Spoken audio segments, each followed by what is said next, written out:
அனைவருக்கும் வணக்கம். நமக்கு நல்ல வழியினை காட்டுவதாக இருந்தாலும், நமக்கு இருக்கும் குறைகளை தீர்ப்பதாக இருந்தாலும், நம் மகா பெரியவருக்கு இணை மகா பெரியவர்தான். அவரிடம் போய் நின்று நம் குறைகளை வாய்விட்டு சொல்ல வேண்டும் என்பதில்லை. முகத்தை பார்த்தாலே போதும், அவருக்கு எல்லாமே தெரிந்துவிடும். ஒரு முறை ஒரு ஏழை பெண்மணி நம் மகா பெரியவரை தரிசிக்க வந்திருந்தாள். அந்த பெண்ணின் மகளுக்கு திருமணம் நிச்சயமாகி இருந்தது. ஆனால் அவளிடமோ திருமாங்கல்யம் வாங்குவதற்கு கூட கையில் காசு இல்லை. மகா பெரியவரை தரிசிக்கும் போது அவரிடம் தனது இயலாமையை சொல்லி கண்ணீரோடு முறையிட்டாள். பெரியவரும் காமாட்சி அம்மன் கோவிலுக்கு போய் தரிசனம் செய்துவிட்டு பிறகு வந்து தன்னை பார்க்குமாறு கூறினார். அந்த பெண்மணியும் உடனேயே கோவிலுக்கு சென்று அம்மனை தரிசித்துவிட்டு கோவிலை சுற்றி வலம் வரும் வழியில் ஒரு தங்க திருமாங்கல்யம் கோவிலின் பிரகாரத்தில் கிடப்பதை கண்டாள்.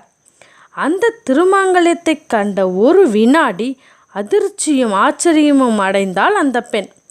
ஒரு இனம் புரியாத நடுக்கத்துடனே அந்த திருமாங்கல்யத்தை கையில் எடுத்து, மகா பெரியவர் காமாட்சி அம்மன் கோவிலுக்கு போய்விட்டு வா என்று கூறியது இதற்குத்தானா என்பதை புரிந்து கொண்டவளாய் முதல் காரியமாக அந்த திருமாங்கல்யத்தை எடுத்து தன் கண்களில் ஒற்றி கொண்டவள்.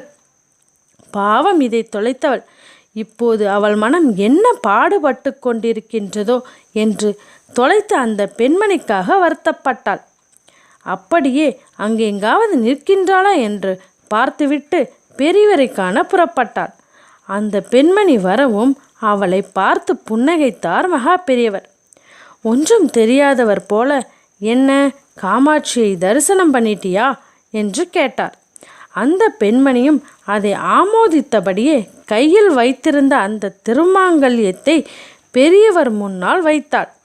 என்ன இது, நீ கேட்ட திருமாங்கல்யம் கிடைச்சிடுச்சா என்று பெரியவர் கேட்க, அந்த பெண்மணியும், இல்லை பெரியவா, இது கோவிலில் கீழே கிடந்தது. பாவம், யாரோ தவற விட்டு விட்டார்கள் போல.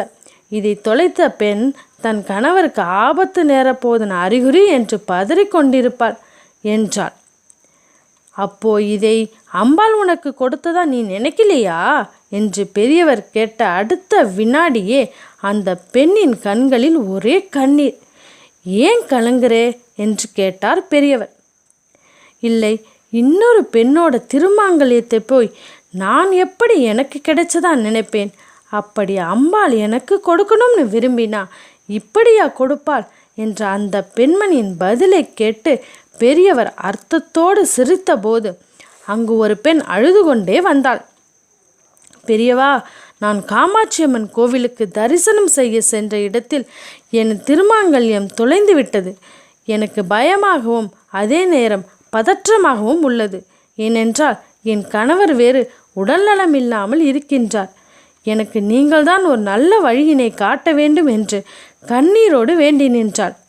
பெரியவர் அடுத்த நொடியே, இந்த திருமாங்கல்யமா பார் என்று தன்னிடம் இருந்த மாங்கல்யத்தை எடுத்து காட்டவும் அந்த பெண்ணும் பார்த்துவிட்டு இதுவேதான் என்று பூரித்தாள். மகா பெரியவரும் அதை அவள் வசமே ஒப்படைத்து வைத்து கொள்ள சொல்லவும் அந்த பெண்ணும் மகிழ்ச்சியோடு நன்றி சொன்னாள். நன்றியை நீ இந்த பெண்ணுக்குத்தான் சொல்ல வேண்டும். என்றால் இவள்தான் நீ தொலைத்ததை என்னிடம் கொண்டு வந்து கொடுத்தாள் என்று சொல்ல அந்த பெண்ணும் ஏழை பெண்மணிக்கு நன்றியை சொன்னாள். பெரியவரும் அந்த பெண்கள் இருவரையும் பார்த்து, அம்பாள் சந்நிதியில தப்பு நடக்காது, நடக்கவும் கூடாது. அதை அவ அனுமதிக்கவும் மாட்டாள். தாலியை இழந்து சலனப்படணுங்கிற உன் விதி முடிஞ்சுது. இனி உன் கணவரோட உடல்நலமும் தேறிவிடும். நீ சௌபாக்கியமாய் வாழ்வாய் என்று தாலியை பெற்றுக்கொண்ட பெண்ணை வாழ்த்தி அனுப்பினார். தாலி கேட்டு வந்து நின்ற அந்த ஏழை பெண்ணிடம், உனக்கும் அனுகிரகம் உண்டு. காலம் உனக்கு வச்ச பரீட்சையில் நீ பாஸ் ஆயிட்ட என்று கூறி சிரித்தார் மகா பெரியவர். அந்த பெண்ணிற்கு அது அவ்வளவாக புரியவில்லை. அதே சமயம் ஒரு வயதான தம்பதியினர் மகா பெரியவரை தரிசனம் செய்ய வந்தனர். அவர்கள் தங்கள் பெண்ணிற்கு திருமணம் நடக்க இருப்பதை கூறி வாழ்த்த வேண்டினர். அப்படியே இந்த திருமணம் நல்லவிதமாய் முடிவானால் அம்பாளுக்கு திருமாங்கல்யம் செய்து போடுவதாக வேண்டியிருந்தோம்.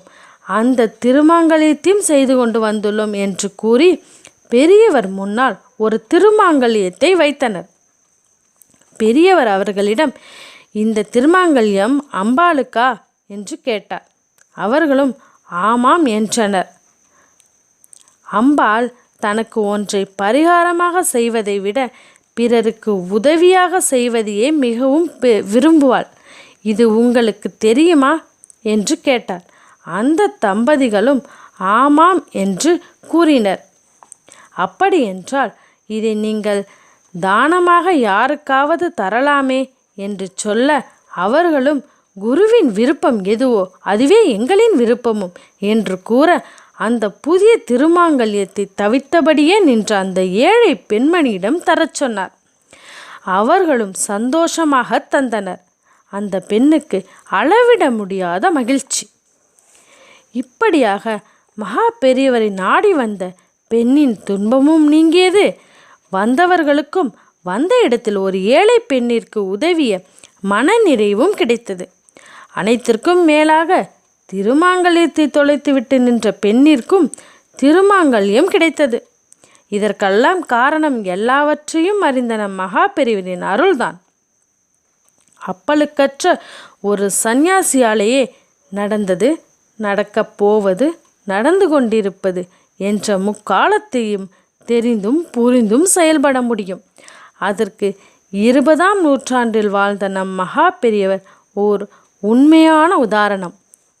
ஜெய ஜெய சங்கர, ஹரஹர சங்கர, காஞ்சி சங்கர, காமகோடி சங்கர, ஸ்ரீ மகா பெரியவா சரணம்.